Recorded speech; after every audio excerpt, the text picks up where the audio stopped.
Okay, let's get started. So last time we saw Flageolet-Martin algorithm for distinct elements, or some variant of it anyway. So I want to talk to you a little today in the beginning about lower bounds. So showing you that we had both the algorithms we saw, both the Morris algorithm as well as the distinct elements algorithm for distinct element, as well as the Flageolet-Martin algorithm for distinct elements. Both of them used randomness and approximation, right? They output an approximate answer with high probability. So you could ask whether we could relax that in two ways or strengthen the algorithm in two ways. Maybe a deterministic algorithm, which is exact, okay? Well, that would be the best thing. We can't do that. What about a deterministic approximate algorithm? We'll also show that we can't do that. And what about a randomized exact algorithm? We'll show that that's also impossible. And when I say impossible, I mean using little O of n space. Okay, so I want to convince you that both randomness and approximation are actually necessary for distinct elements.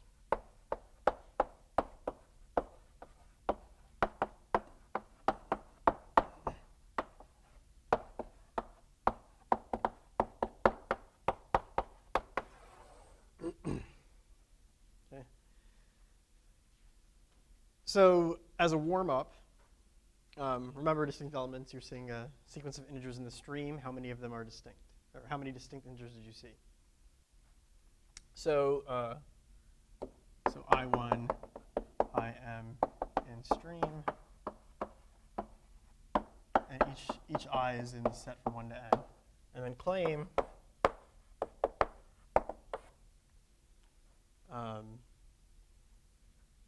little o of the min of nm bits is impossible. You can't have an algorithm which uses space less than the min of these two. Remember, you can get n bits with a bit array, and you can get m log n bits with just remembering the entire stream. Okay, so proof. Okay, so I'm going to show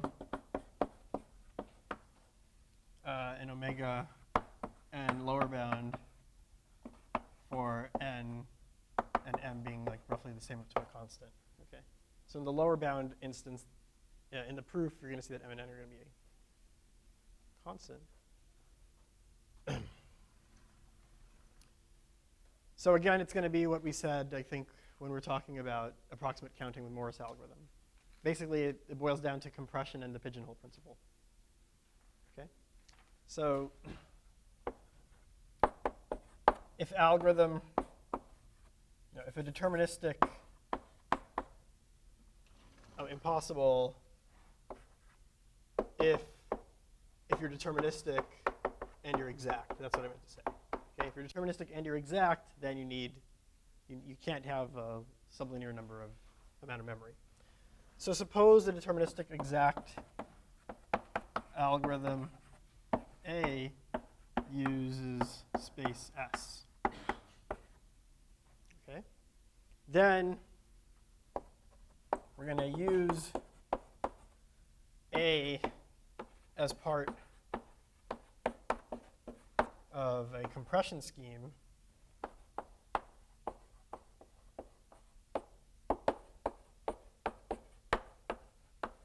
to map n-bit strings into s-bit strings. And when I say a compression scheme, I just mean an injection. Okay? And now you can't have an injection from a bigger set into a smaller set. So that implies that s is at least n. Okay? And the way that I'm going to, we're going to argue that it's an injection because we're going to say that, let's call this compression scheme,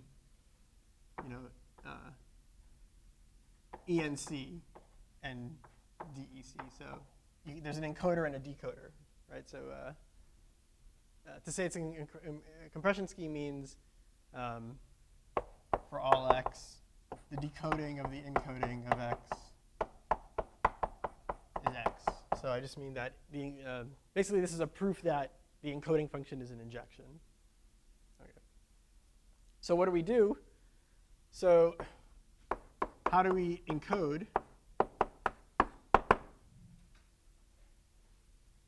create a stream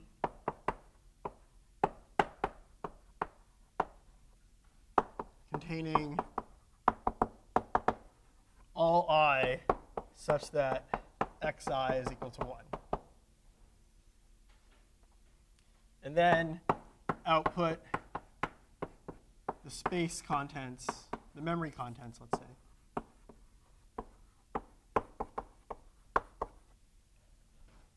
Of A on that stream.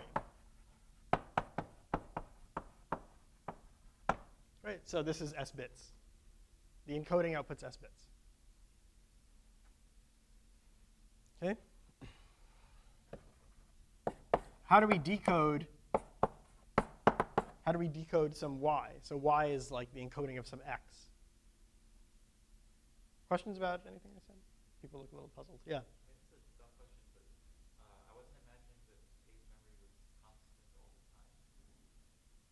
Oh. Yeah, so you create this stream based on X. Yeah. You run the algorithm A on that stream. When you finish running the algorithm, it has some memory contents. I see, when it finishes. Yeah. Okay. And then that final memory state of A is then the encoding. Okay? And now, what does the decoder have as input? This Y is like the mem contents of A on some stream that came out of some X. So I'll call it stream X, okay? So the decoder is just going to figure out what X was bit by bit, okay? The first thing you're going to do is just ask A, so you have the memory contents of A. So you can like boot A up with these memory contents, right? And it's as if you had just run it on this stream X. The first thing you can do is ask it, how many distinct elements are there? What does that tell you about X? It tells you how many 1 bits are set in X. So F0's distinct elements, F0Y, query Y equals, number of 1 bits in X. Now that I know that, let me call that the weight of X. Now that I know that, how am I going to recover X fully? I'm going to recover it bit by bit. Okay? So let's say that I want to know whether the ith bit of X is a 1 or a 0. How might you do that?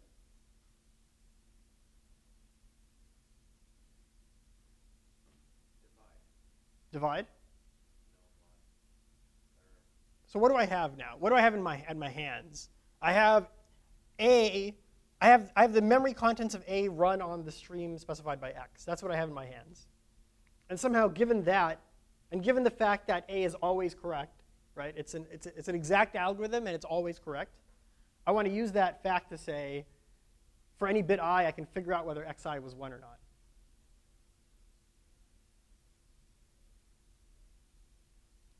Okay. So since I have the memory contents, I can append one more number to the end of the stream.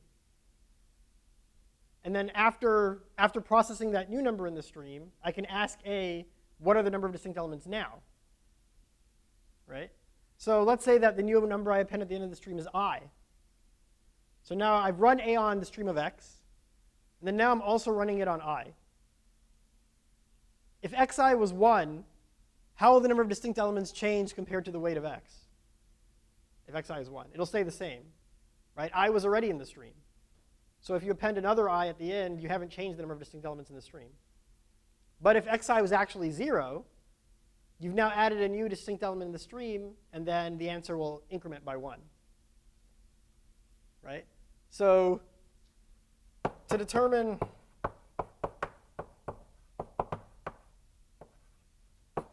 if xi is 1, append I to end of stream. And is the scribe here? Oh, you're the scribe, right? Oh, sorry about that. Okay. Are you okay with that? Or? Okay, sorry. I guess I misunderstood. So you said lecture 10. I somehow thought September 10th. Okay, well, sorry. Okay. Okay, sorry about that. Good, so we have scribe. Okay, so to determine if xi is 1, append I to end of stream.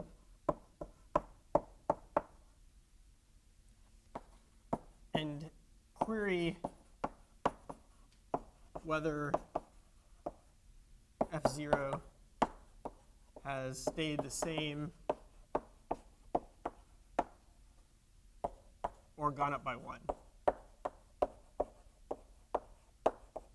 And we can do this for each I, okay, and then recover x bit by bit. Does that make sense? Okay, good. Okay, so maybe that's not that surprising that we can't do an exact deterministic algorithm.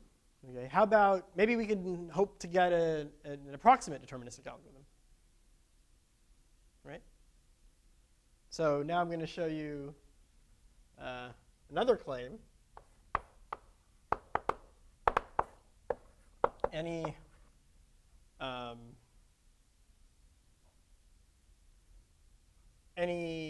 approximate, let's see, any deterministic algorithm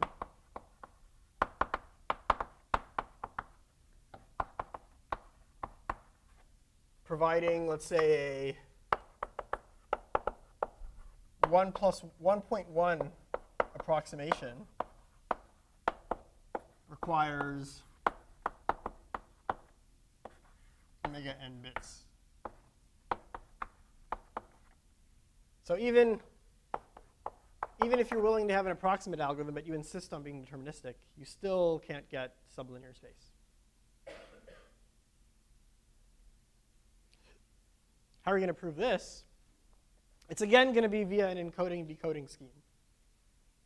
Why does this proof break down? Why can't you just repeat this exact proof over there? This is, yeah. So the weight might be off by some, and then, if I is actually distinct, it may not go up. Right. So yeah, exact. So the issue here is, our tests for whether the ith bit is 1 or not depend on the number of distinct elements changing by an additive 1. Right? But if the weight of x was, say, 100, or something really big, if the weight of x is like n over 2, then to detect an additive 1 difference in the number of distinct elements, you need a really, really good approximation. You need like a 1 plus 1 over n approximation to determine that. I want to say that even a 1 plus 10th approximation requires linear space. Right? And such an approximation would not be sensitive to changing the distinct elements, the number of distinct elements by 1. Okay, so good. So so proof. Suppose we had a set. Well, let's see. All right. Suppose we had a collection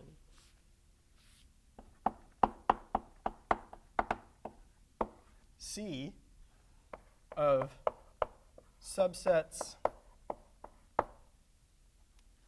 of 1 up to n, such that two things happened. One, the size of this collection is at least 2 to the cn. And three things happen. Two, for all s in this collection, the size of s, let's say, is n over 1,000.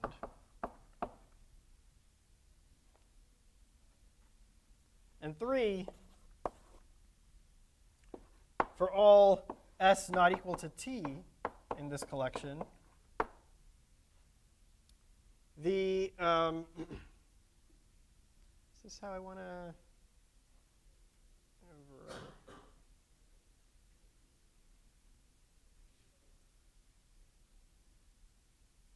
let's say the size of S intersect T. Let's make it n over 100. Is at most n over 1,000.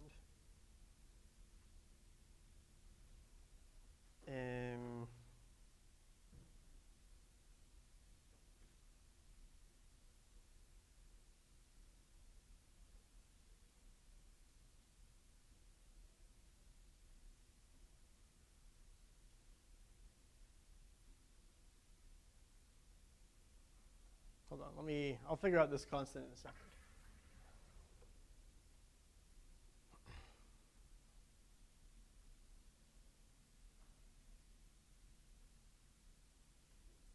Yeah, okay. Yeah, I know. Okay. Which, is basically, the point is that this is like only 1/10 of the size of S. I can even make it 100 the size of S. 20. Okay, that's better. Okay, so these constants, we'll see what they actually need to be, but I think that should be fine. Okay, so I have basically a bunch of sets. They're all quite large. They're linear in size, but they have very small intersections. And I claim that, suppose I had a collection like that, and the collection is of size exponential in n.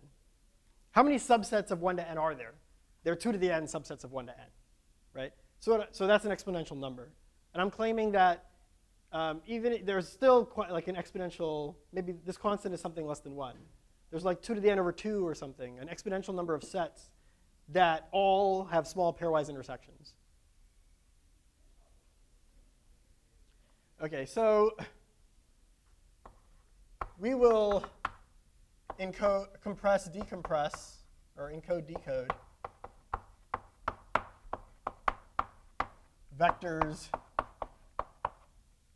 x sub s for s in this collection. What's x sub s? X sub s is the indicator vector of the set S. It has a 1 for the elements that are in S, and it has a 0 for the things not in S. Okay? And I claim that there is a way to encode and decode if we have a 1.1 approximation algorithm. Okay? X sub s, I is equal to 1 if I is in S, and 0 otherwise. So how do we encode? Same as before.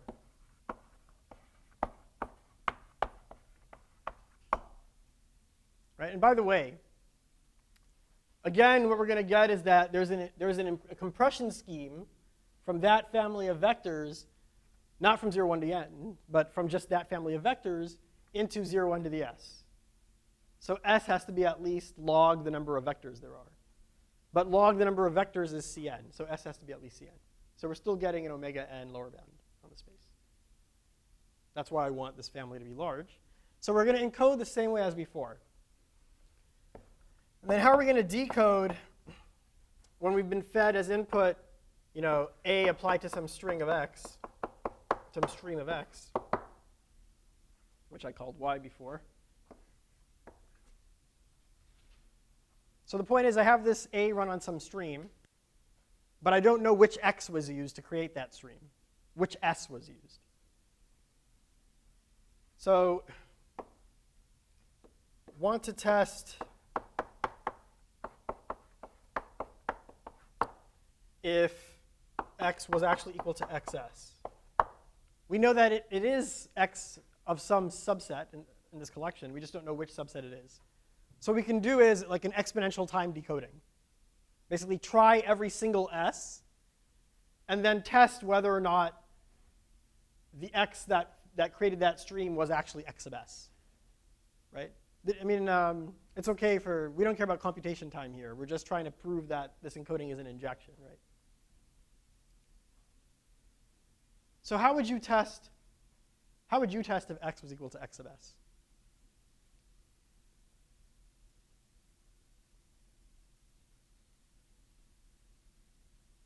Any questions about where we are?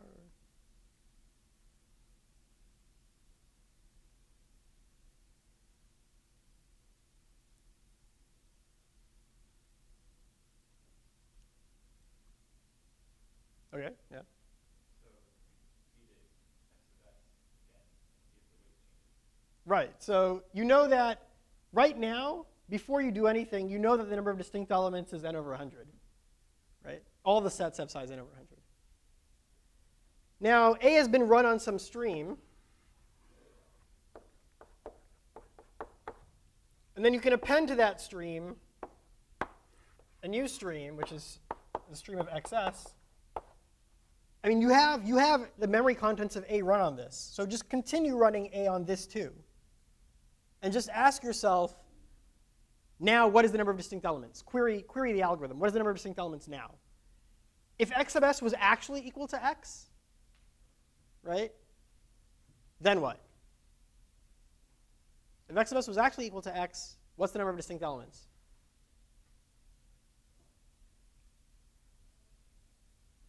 Yeah? I'm saying if x of s, if you were right, if x of s is equal to x, then the number of distinct elements doesn't change at all, right? Oh, sorry. Okay, yeah, you're right. Okay, so yeah, I guess that's what the algorithm would say. Yeah, you're right. So if x of s were actually equal to x, then the number of distinct elements would still be n over 100. But since we have a 10% approximation guarantee, our algorithm will say a number between, say a number which is n over 100 plus or minus n over 1,000. Okay. So maybe I really need to make this 3,000. Okay, but anyway, right? So I'll be within n over 1,000 of n over 100. What if x of s was not equal to x? Actually, I think that's fine. What if x of s was not equal to x? Then this is actually some x sub t, right? This is some x sub s. S and t barely overlap with each other. So the number of distinct elements almost doubled, basically. It almost doubled minus a little bit, because there is some small amount of intersection. So the true number of distinct elements is now roughly n over 50. Not what the algorithm says, but the true number of distinct elements is roughly n over 50. 2 times n over 100, which is like n over 50. But there is a little intersection, so n over 50 plus something small, maybe, plus or minus something small. And then we get a 10% approximation to that, right? So again, we get n over 50. The algorithm will tell us something which is like n over 50 plus or minus something small. But n over 50 plus or minus something small is very different from n over 100 plus or minus something small. So we can distinguish the two cases and know whether or not our guess for s was correct. Does that make sense?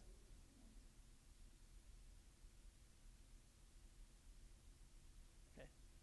So, question or? Change Scribe. Okay. Oh, okay. Any specific thing that you're? Oh, I see. Okay. Well, any other Scribe volunteers? Okay. So. Where are you looking? Over here? LB, lower bound. Yeah.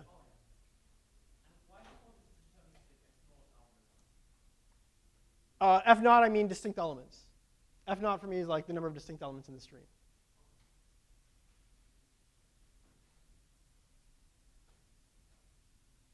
Okay.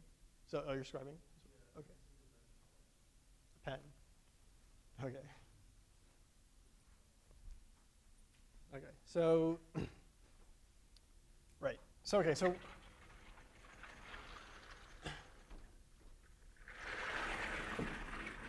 Right? If we had this collection of sets, sorry, pull it open.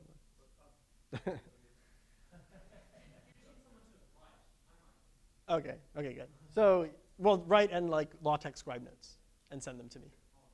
Okay, so anyway, okay, so good. So if we had a collection like this of sets, it would imply our linear lower bound. So now we just need to show that this collection of sets actually exists, right? And how are we going to show that this collection exists?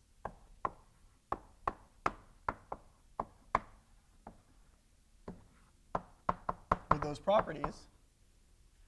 So here's what we're going to do.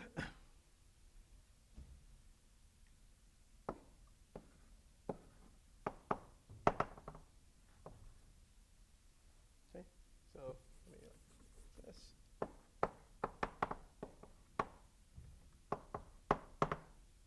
So what we're going to do is, okay, so every set in C is a subset of 1 to n, right? So write down 1 to n. Take the first 100 elements. Take the next 100 elements. This is up to 200, etc. So basically, partition n into n over 100 pieces. Okay? And pick x1 up to x capital N, IID, randomly, for each I, xi contains a uniformly random element from each partition.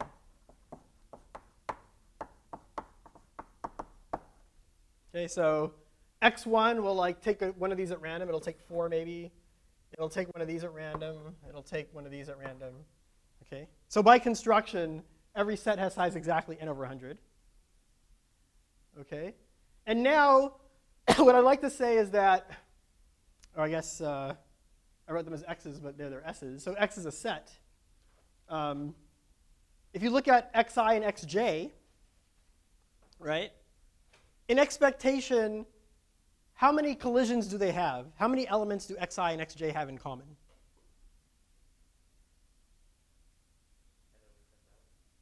Yeah, exactly, right?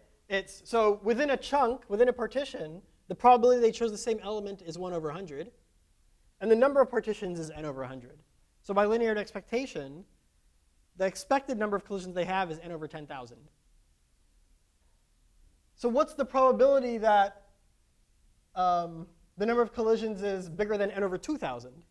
That's like 5 times bigger than the expectation. By Chernoff, that's like exponentially small in n.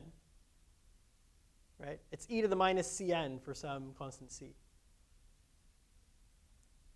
So as long as you choose capital N to be an exponential but not too big of an exponential, by union bound, right? So what you can say is the expectation of xi intersect xj, that size is n over 10,000. So the probability that xi intersect xj is bigger than 5 times the expectation is at most some e to the minus some constant times n. This follows by the Chernoff bound. So we're going to choose n to be e to the minus cn over 2. Why are we doing that? Because the probability that there exists an I and a j such that xi intersect xj is bigger than 5 times the expectation is at most n choose 2 times e to the minus cn. This is union bound over all ij pairs. Right? But because of the way we chose capital N, this thing is less than 1. Right? So the problem that there exists a bad pair is less than 1, which means that the probability that, yeah.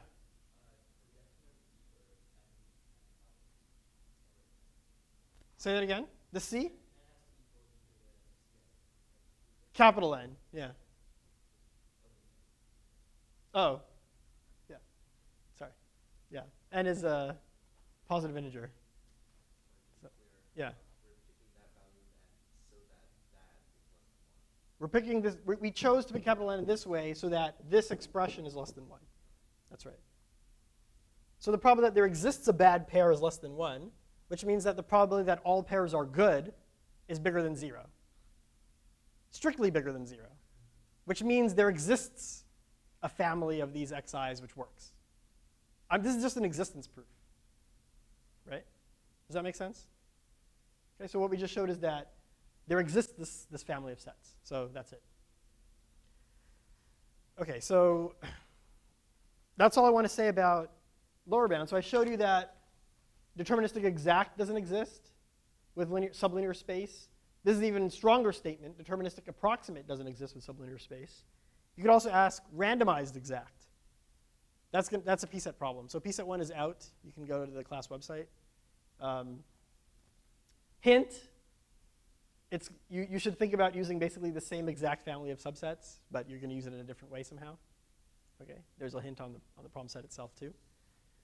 So after you solve that problem, you'll realize that randomized exact doesn't exist either with sublinear space. So we really did need an approximate randomized algorithm. Questions? Yeah. Sorry, I'm not entirely clear on the x equals x of s test. Oh, so what do you actually do? What you do is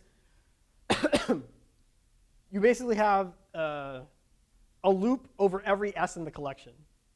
So the decoding algorithm takes exponential time. It takes time, which is something like capital N. It tries every single s in the collection. And then what it tries to figure out for each one of those is it tries to figure out, is the thing that was encoded this s or not? And if not, you'll try the next s in the loop until you find one that works. So now how do you test if the thing that was encoded was actually your s? You know that the number of distinct elements, the actual number of distinct elements, is n over 100, right? Because of the way we're doing the encoding. All the 1 bits become elements in the stream, and there are exactly n over 100 1 bits. Okay? Now, if this s was correct, a correct guess, then when you append the stream of excess to your stream, then you haven't changed the actual number of distinct elements at all. So when you query that algorithm, it'll give you something within 10%. So it'll give you something that's within n over 1,000 of n over 100, right? It'll be something very close to n over 100. So but if smash a stream generated from x of s on and see if that changes it less than some. yeah, and see, so yeah, append append stream of x of s to that stream, and then check whether or not the query gives you some number that's close to n over 100. But if this thing were actually different, it'll give you something that's very close to n over 50, basically, right? Because these two sets, if this is a wrong guess, these two sets barely overlap. So the number of distinct elements almost doubles, because all the new elements you add here, almost all of them are new, right? And if you can tell the answer to within 10%, you can tell that the number of distinct elements actually doubled or close to doubled. Yeah.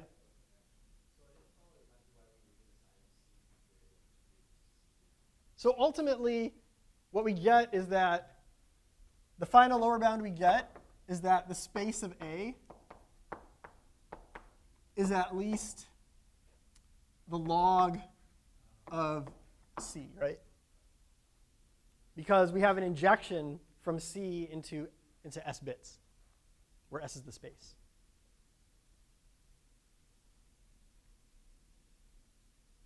Any other questions? I follow the proof. Yeah. I still have a hard time connecting that to the thing. Oh, connecting that to the claim. The fact that a 1.1 approximation algorithm needs omega n space. So what we did was we used call that algorithm A. Suppose there was such an algorithm. And suppose that algorithm used space S. The point of this was to show that if there is such an algorithm A using space S, then there's an injection from that collection C into the set of s-bit strings, right? But there are only 2 to the s-bit strings. So that would imply that C, the size of C, is at most 2 to the s, right? But we know that the size of C is 2 to the Cn. So that implies that S is actually Cn, right? Does that address the part that you were concerned with? Or? I mean, the point of this decompression, the point of this decoding is just to show that the encoding was actually an injection. If the encoding were not an injection, you wouldn't be able to decode.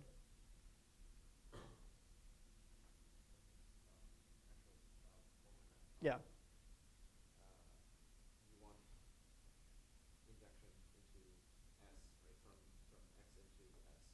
From C, yeah. So the encoding is an injection from C into the set of all s-bit strings. Okay. And now since that has to be bigger than 2 to the CN, okay, the number of bits S has to be Yeah. The number of, yeah, so, yeah, exactly. So that means that 2 to the s has to be at least as big as 2 to the Cn. So S has to be at least as big as Cn. Yeah. So again, this is for the specific algorithm, right? Or this algorithm that you made. How does that prove that There's no algorithm? there's no other algorithm that which are So what I said, so the statement we're making is if there is such an algorithm, then there is an encoding, right? And that encoding is using s bits of space. So therefore, S must be at least Cn. So give me any algorithm that you're claiming solves the problem. This is a proof that that algorithm space must be at least Cn. I can use any algorithm that solves the problem to come up with such an encoding and decoding scheme.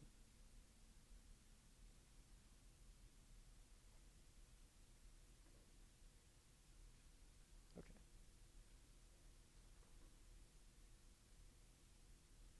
Okay, good. So I guess so that's what I wanted to say about lower bounds for the distinct elements problem, at least for now. You could also ask about lower bounds for even the randomized approximate algorithms, right? So I told you the best known algorithm gets space 1 over epsilon squared plus log n bits to give a 1 plus epsilon approximation with 99% probability. You could ask, can we improve that? There are techniques that say no, actually you can't improve that even with a randomized approximate algorithm. But we're going to see techniques for lower bounding such algorithms later in the class. Okay. Here I just want to show you that you need both randomness and approximation. Okay. Oh, and also, I guess maybe now I can say, if you have more questions about this stuff or anything else in the class, we now have office hours up on the website. So mine are Mondays, and Yarek's are Fridays, starting next Friday. And PSET 1 is due a week from Monday, a week from this coming Monday. Okay, so good. So now let me, now that I've shown you this lower bound, I want to move to another kind of stringing problem. So far you've seen 2 stringing problems, approximate counting and distinct elements, and both of them are in what I'll call the insertion-only model. Okay, and it'll be clear in a second why I call it that. But what if I want to deal with streams that have deletions? Okay, so back to upper bounds.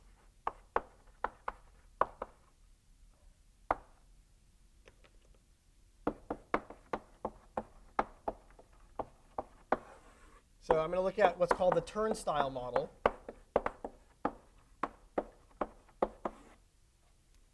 Okay, the turnstile model of streaming, I think it was first defined by this. The term was coined by Muthu Krishna maybe in 2005. So here, there's a vector x, which is an Rn. It starts as the 0 vector. Okay. Sequence of updates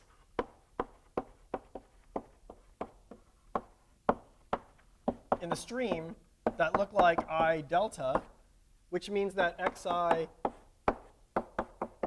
gets incremented by delta. And imagine delta is some number that can be positive or negative. Think of delta as +1 or -1. You can either add or subtract to some element in the vector, to some coordinate in the vector. And then you want to compute or approximate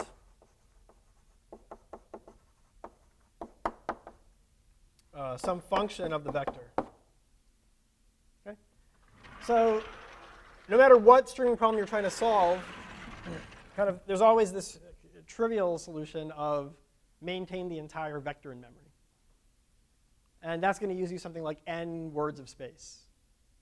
Okay, you need to remember every coordinate of x. And the goal is going to be to do something that's more efficient than that. Okay, so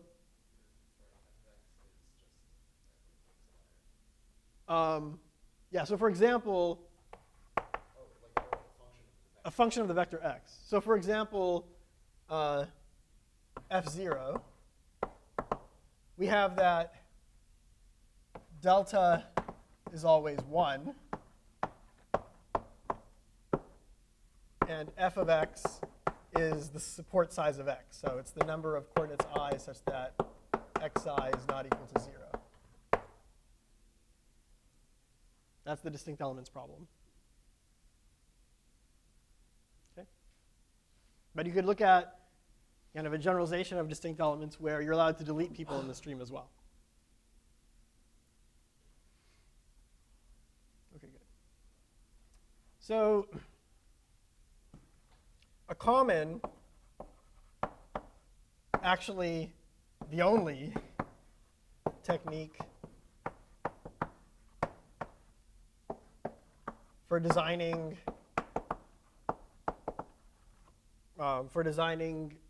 turnstile algorithms in the turnstile model is something called linear sketching.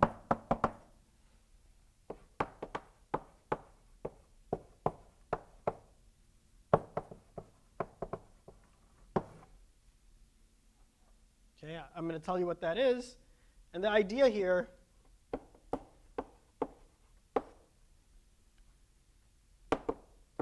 maintain in memory y equals pi x in memory, where pi is a matrix that's short and fat. It's got n columns and m rows.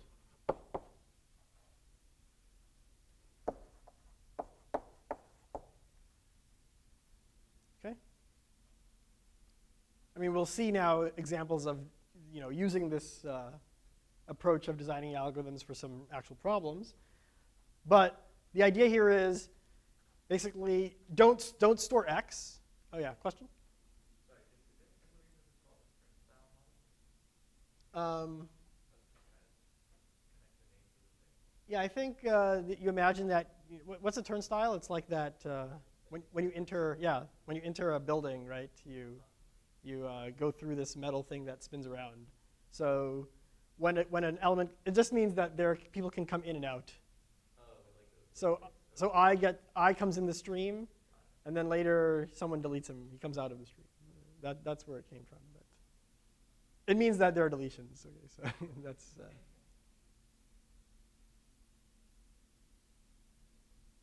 Yeah. Okay.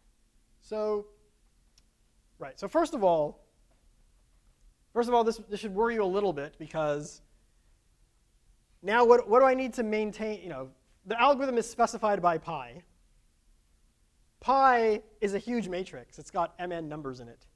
So yes, y is only m-dimensional, so I can store it more efficiently. But then pi is huge, right? So we're not going to actually store this matrix pi explicitly. Usually when we design such pi's, they'll either be deterministic in such a way that we can extract any entry efficiently without actually writing down the whole matrix. Or we'll also have algorithms where pi is specified by 2y's independent hash functions or something, right? So we never actually write down pi. Its entries are specified by a hash function. with bounded independence so that we can write it down compactly, things like that. So we're going to see examples very soon.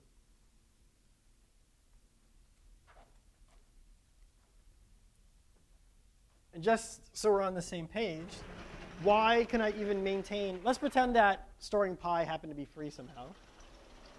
How can I process updates using a linear sketch?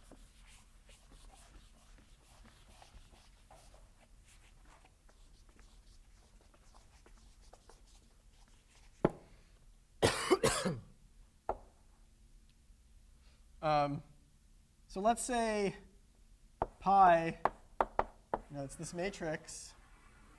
Let's say the columns are called pi 1 up to pi n. Okay. Remember, like notation should usually help you to solve problems. So why did I write this? So fact, pi x is the same thing as sum I from 1 to n of xi times pi I. Right? It's a linear combination of the columns of pi. So suppose someone doesn't update. So suppose I'm storing y equals pi x and update I delta comes.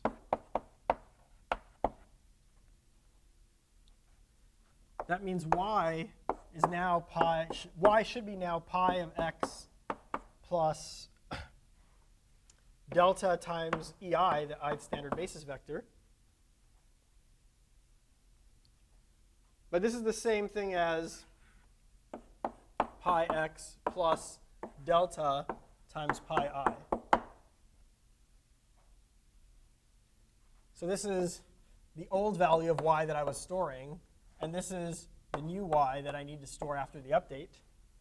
Right? So whenever an update comes, how do I update y? I just need to add delta times the ith column of pi to my sketch, to y. Okay, so as long as I'm able to access columns of pi efficiently, right? I don't want to write down pi explicitly because that's too big.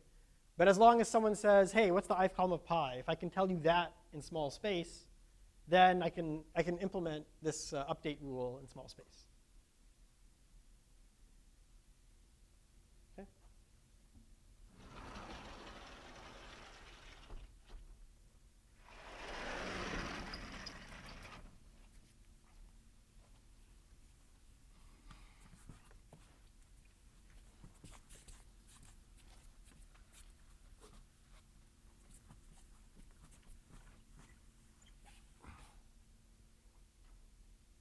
Was a question?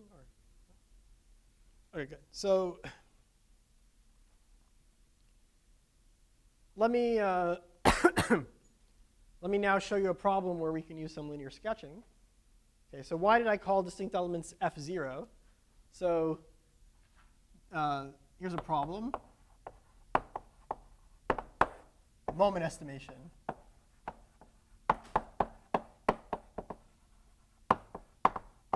And this was first studied by Alone, Matias, and Segedy in Stock 96. And here are the function that I want to compute. Remember, I want to compute some function of x. F of x is going to be what's called fp, which is the LP norm of x to the pth power, which is the sum over I from 1 to n of xi to the p. Yeah, so if you interpret 0 to the 0 as being 0, then F0 is actually the number of non-zero xi's, which is the number of distinct elements. So that's why the literature, they call it the F0 problem. Okay? And it turns out we're going to see more about this as the course goes on, or in this lecture and the next one, basically, as far as the upper bounds are concerned. There was a kind of a transition point. There's a transition point in complexity of FP estimation. So it's known that if 0 is less than or equal to p is less than or equal to 2, you can get Pauli, log n over epsilon space. In fact, you get log n over epsilon squared bits of space. If p is greater than 2, then you actually need is achievable. It's achievable for a 1 plus epsilon approximation with 2/3 probability.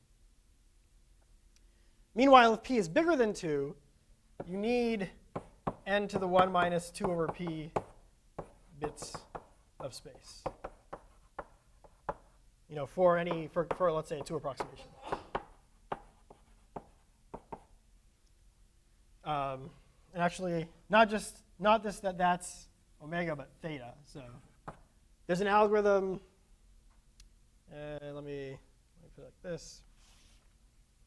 Times Pauli log n over epsilon space.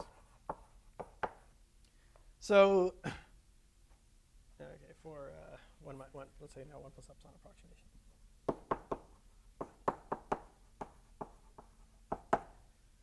So even for a 2 approximation, it's known that you need n to the 1 minus 2 over p bits of space. And there's an algorithm that actually gets you that up to some Pauli log n over epsilon terms. Okay. And this is due to, so if you send me the notes, I'll add all the references for this one. But this one is due to Bar Yosef, JRAM, Kumar, and Shiva Kumar, I think in 04. That's the lower bound. And then the upper bound is due to Indic and Woodruff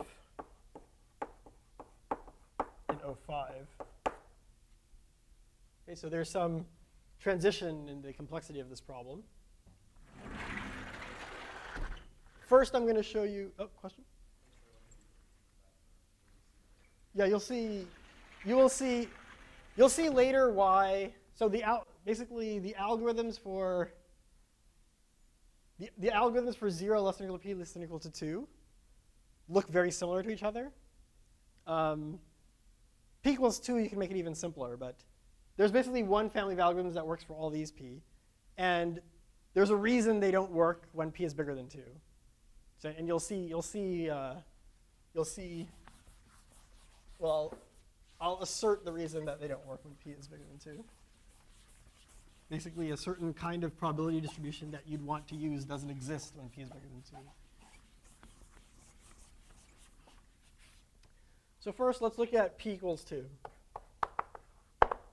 This is the AMS sketch.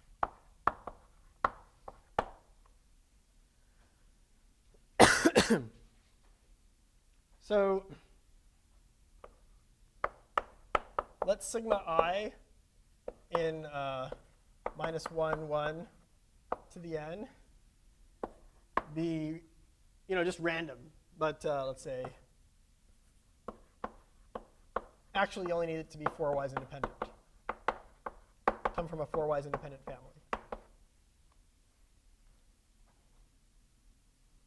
How many bits does it take to represent such a? So this vector this is a bit vector of length n, where each bit is either a 1 or a minus 1. But it's 4-wise. It's coming from a 4-wise independent family. How many bits does it take to represent sigma I?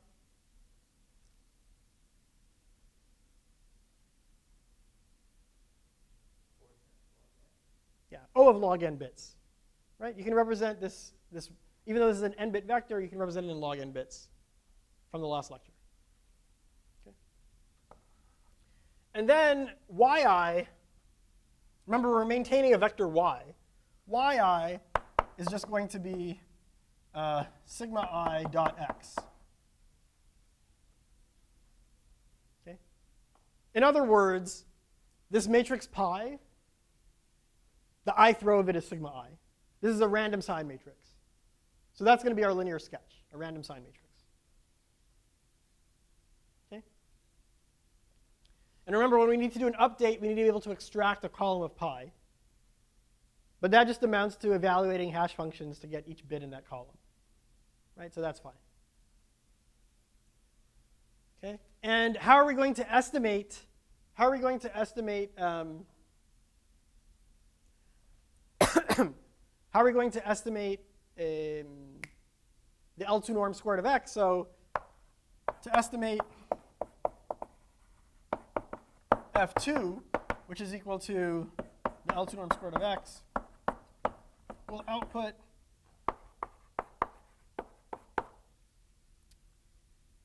one over m sum over I from 1 to m of yi squared. That's going to be our way of estimating this thing. Now, why does this work? Questions about the algorithm?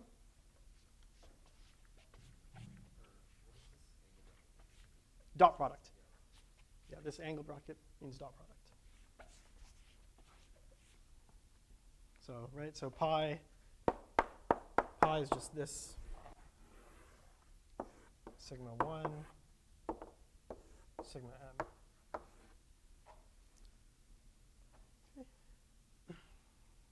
Now, the way we're going to analyze this is the way that you've seen, I guess, twice already, right?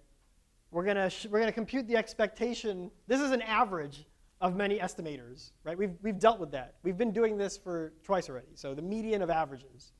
So this is the average. So what I'm saying is this thing here has the correct expectation, and it has bounded variance. Therefore, if you average 1 over epsilon squared of them, you'll get a 1 plus epsilon approximation with 2/3 probability. And if you want to boost that to delta failure probability, you take the median of log 1 over delta of them. Right? So here I should say that m is going to be chosen to be something like 1 over epsilon squared. So what's the expectation of yi squared? This thing is the expectation of the sum j from 1 to n sigma ij xj squared. This is equal to the sum over j of the expectation of sigma j squared xj squared plus the sum of j not equal to j prime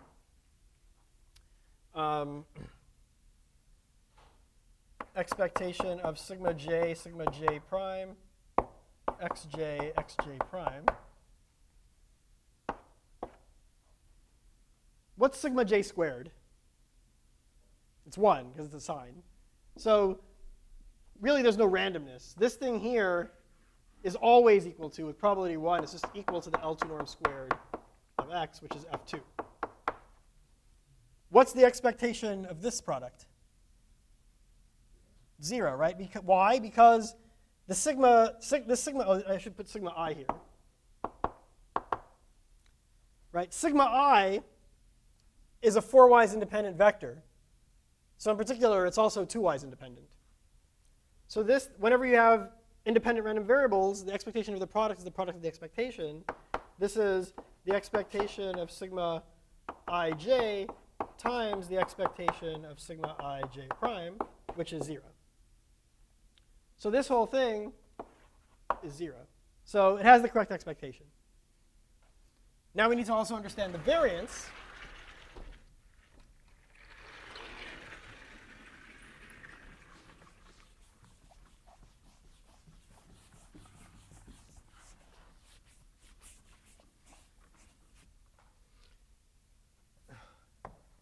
The variance of yi squared is equal to the expectation of yi to the 4th minus the expectation of yi squared squared.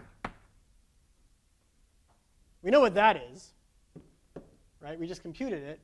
This thing here is x2 to the 4th power. So now we just need to compute that thing. Yi to the 4th is that dot product to the 4th. So there are going to be all kinds of terms, right? There's going to be the terms where all the i's are the same. It's basically the sum over all j1, j2, up to j4 of sigma I j1, sigma I j2, sigma I j4, xj1, xj2, xj4. Let's put an expectation here. Right? There are cases. There's the case where all the j's are actually equal to each other. Right? There's the case where they're all different. There's the case where 3 of them are equal and then the 4th one's different.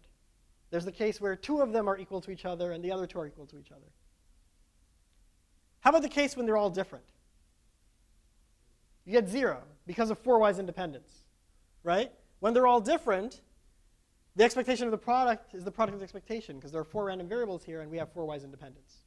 That's why we need 4y's independence for the variance. How about the case when 3 are the same and 1 is different from the other 3? 0 again, right? Because a sine cubed is the same as a sine, right? If r is plus minus 1, r cubed and r are the same thing. So r cubed times r prime is the same thing as r times r prime, and the expectation of r times r prime is 0 because we have pairwise independence. We have 4y's independence, in fact. So the only cases that matter are when either all of them are the same or 2 equal each other and the other 2 equal each other. So this is equal to sum over j of sigma j to the 4th is 1. So we have xj to the 4th plus sum over j not equal to j prime of, we have sigma j squared and sigma j prime squared are both 1. We have xj squared, xj prime squared. Okay, I lied very slightly here. What's wrong about this equality?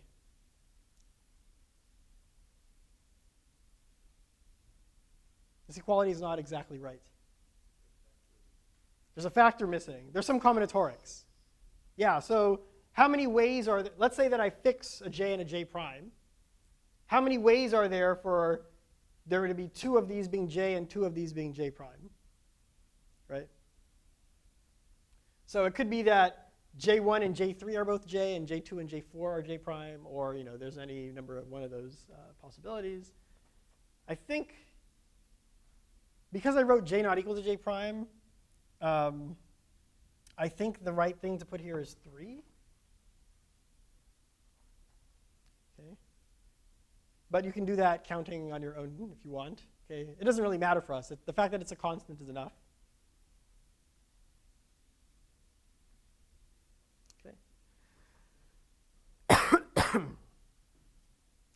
So that implies that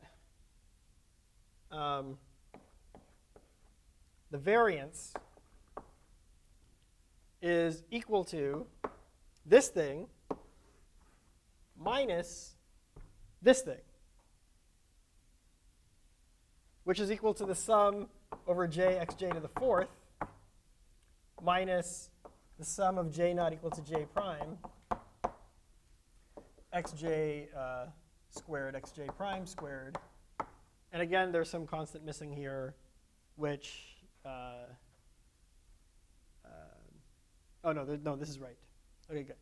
So this cancels this. And what I'm left with is twice that.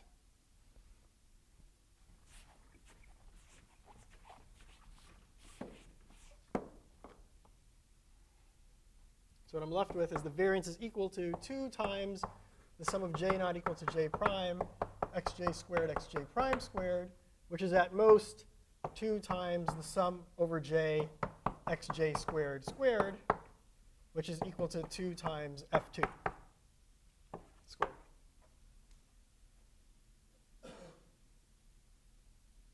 Right?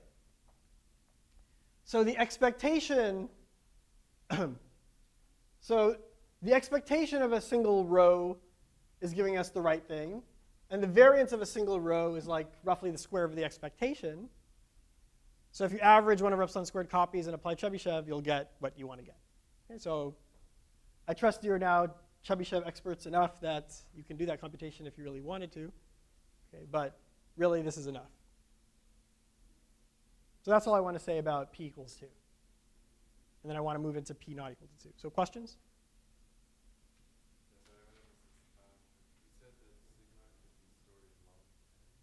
Yeah, so actually, to make this argument go through, right? So think of sigma I as actually a function mapping n into minus 1, 1. And it's coming from a 4-wise family. Okay. So one way to get such a function is, first of all, pretend that n is a power of 2. And then actually, one thing we talked about already, we already discussed one construction of k-wise independent families based on using finite fields. Okay. So pretend n is a power of 2. And then pick a random function that maps 1 to n into 1 to n. That function is a 4-wise independent, is coming from a 4-wise independent family. And then sigma I will just be apply that function and then take the last bit as your output. But if the output is a random number between 1 and n, then the last bit is a random 0 or 1, right? So that's a way of getting kind of random bits. Just output into actually a larger set and then just project onto the last bit. And since n is a power of 2, if you have a random number from 0 to n minus 1, and you take its last bit, that will be uniform, probability 50% 0, probability 50% 1. Does that answer your question? Okay. So yeah, the total space to store the hash functions is 1 over epsilon squared times log n. In fact, I'll let you think about this offline. In fact, we could have a single hash function. We could have a single hash function sigma, which maps m by n into minus 1, 1. Okay? So instead of thinking about this as each row gives us an estimator, then we do the averaging trick, you can think about this as the entire matrix, this entire thing is our estimator. Compute the expectation of that entire thing. Compute the variance of that entire thing. And you really only need this thing to be 4-wise independent. And you can store sigma in log of mn bits. But m is less than n. M is less than n, or else you wouldn't bother doing this pi business anyway. Right? We're trying to do some kind of reduced space here. So like you can actually store the entire matrix pi in O of log n bits, regardless of what epsilon is. Yeah. Sorry, why exactly is it 50% negative? Oh, so what I'm saying is, pretend we actually had a function h. Pretend n is a power of 2. And we actually had a function h which mapped n into n, right? Then let's call it hi. Okay? And then now if you look at hij, that's a random number between 0 and n minus 1. So it's, remember, n is a power of 2. So it's like a random bit string. So in particular, the last bit is a random bit. Yeah.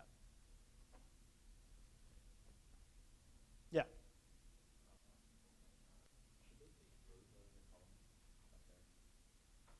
I really do mean columns. So whenever you have this is just a fact, linear algebra fact. If you have a matrix pi whose columns are pi i's, then pi x is a linear combination of the columns of pi.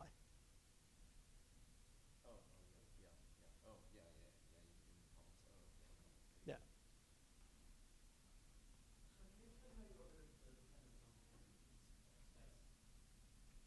Oh, so the space will still be, we're still storing y, right? And y has 1 over epsilon squared numbers in it, m numbers. So our space will still be dominated by storing y.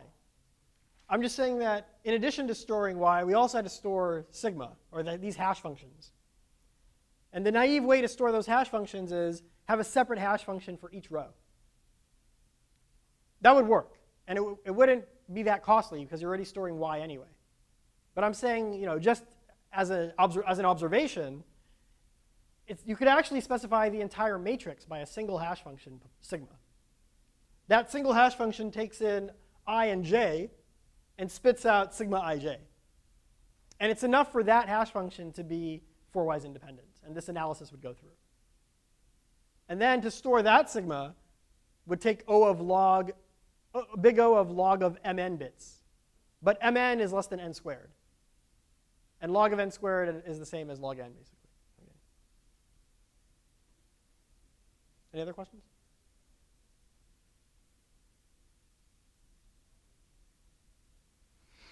Okay, so good. So in the roughly 10 minutes I have left, I want to say something about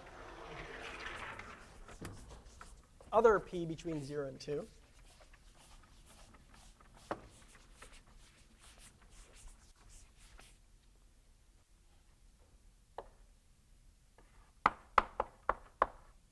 In fact, what I'm going to say you can apply it even to p equals 2, but that's a simpler thing than what I'm going to say here. So we're going to use an algorithm due to indic.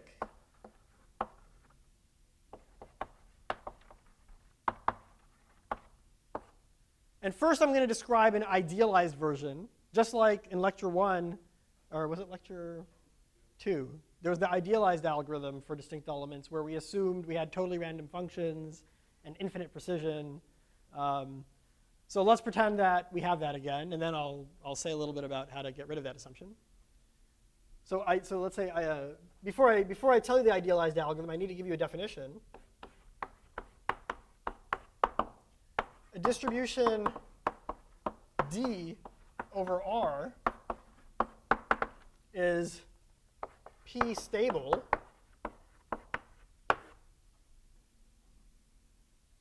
if for Z1 up to Zn coming from D, Z1 up to Zn are independent, identically distributed according to D. So D is P stable if for independent random variables coming from D and for all x and Rn, the sum I goes from 1 to n of zi xi. This is a random variable. This random variable is distributed as the LP norm of x times something coming from D. So if you take a bunch of these and take a linear combination, the random variable that you get back out is a scaled version of the p-stable distribution itself. So examples, p equals 2. Anyone know a two-stable distribution?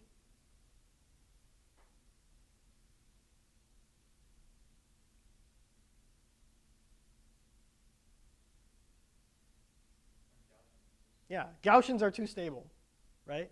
What does this mean when p is 2? It means that, basically what it means is that if you add a bunch of random variables from that distribution, their variances add. Right? And Gaussians obey that. If you sum up a bunch of Gaussians that are independent of each other, you get back a Gaussian whose variance is just the sum of the variances of the other Gaussian. The sum of the variances of the Gaussians you added. So this is just, let's say, the Gaussian, the standard normal distribution.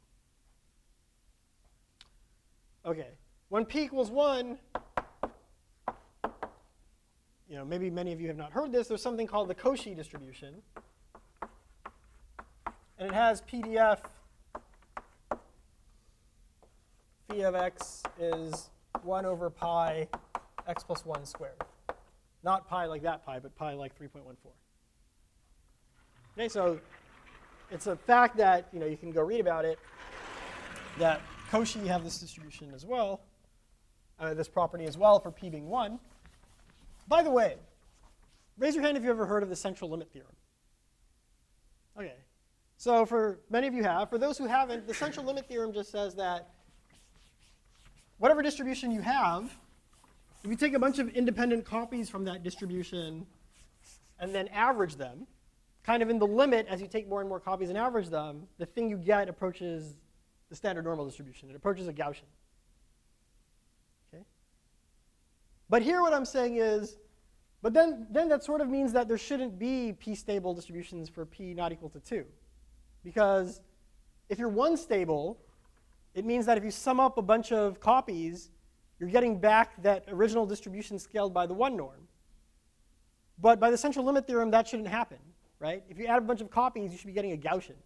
You shouldn't be getting the original distribution you started with. So for people who, I mean, there's a technicality in the central limit theorem. Yeah. Yeah, so for the central limit theorem to apply, you need bounded variance. Okay? The second moment has to be bounded of your distribution. Then the central limit theorem applies. If you look at this thing, it definitely does not have bounded variance, bounded second moment, right? If you take a Cauchy distribution, the expectation of its square is infinite. You're integrating basically 1 over pi, roughly, from 0 to infinity, which is infinite. Okay, so when p is less than 2, these distributions are quite heavy-tailed. Or when p is not equal to 2, they have to be heavy-tailed. Okay. And in fact, if you notice, the one stable distribution has a PDF which behaves like 1 over x squared. It's beyond the scope of this course, but you can prove that if a distribution is p-stable, except for p being 2, or no. If a distribution is p-stable, its PDF has to decay at least as fast as 1 over x to the 1 plus p. That's true for Gaussians too. It's just that they decay even faster. They decay like e to the minus x squared. But that is faster than 1 over x cubed. Right? Which in and of itself implies that p-stable distributions can't exist for p bigger than 2. Right? If you take it as fact that p-stable distributions have PDFs that decay at least as fast as 1 over x to the p plus 1, then they cannot possibly exist for p bigger than 2, because that would violate the central limit theorem. Right? If you had a 3-stable distribution, its PDF would decay so fast that it would have bounded variance. But if you had bounded variance, summing up a bunch of copies would give you a Gaussian, not a 3-stable distribution. So they don't exist when p is bigger than 2. And these things were first studied by Levy in the 20s, I think maybe 1925, he wrote a paper about these things. And there's a theorem which we're not going to prove in this class. P-stable distributions exist if and only if 0 is less than p is less than or equal to 2. So from the algorithmic side, that's why and we're going to see using index algorithm how to design a very low memory algorithm where basically instead of filling pi with a bunch of random signs, by the way, you could have filled pi with a bunch of Gaussians. Then you have to talk a little bit about discretizing them because we have bounded precision, et cetera. But if you had filled pi with a bunch of Gaussians, all these calculations would have worked out. Okay? So instead what we're going to do for other p is we're going to fill them with a bunch of p-stable distributions.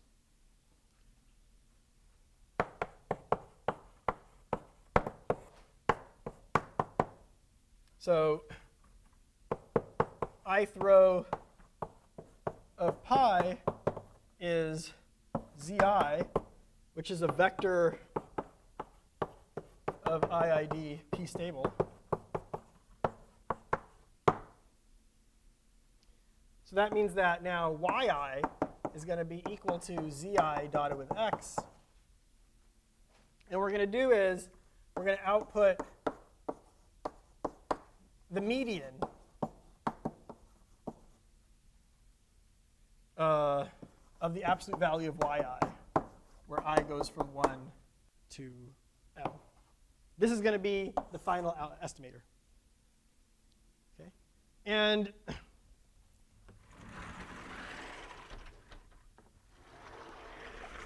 just a remark,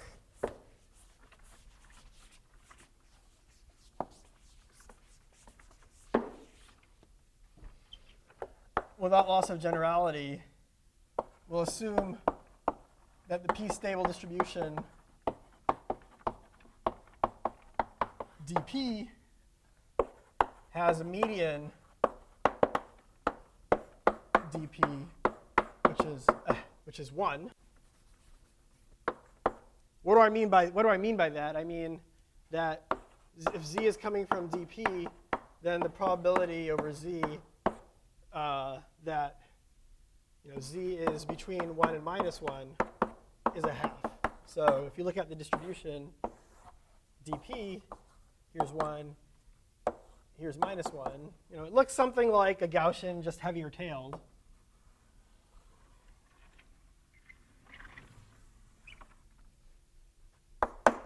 The amount of mass here, the amount of probability mass between minus 1 and 1 is a half. Okay. So good. So next time what I'm going to do is, or what we're going to do in class is we're going to analyze index algorithm. Okay, we're going to show that, remember now it's idealized. Again, we have this issue that this is a huge random matrix. We can't afford to store it. We're going to somehow get away with some de-randomization of this algorithm and bounded precision, et cetera. But the idealized version, next time we're going to see an analysis that tells you that if m is something like 1 over epsilon squared, then this algorithm gives you a 1 plus epsilon approximation with 2/3 probability, and then you can do the usual median trick, do a median of a bunch of estimators, a median of medians, actually.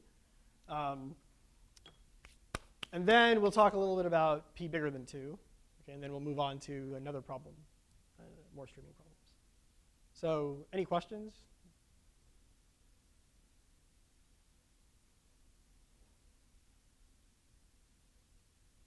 Okay, so have a good weekend then.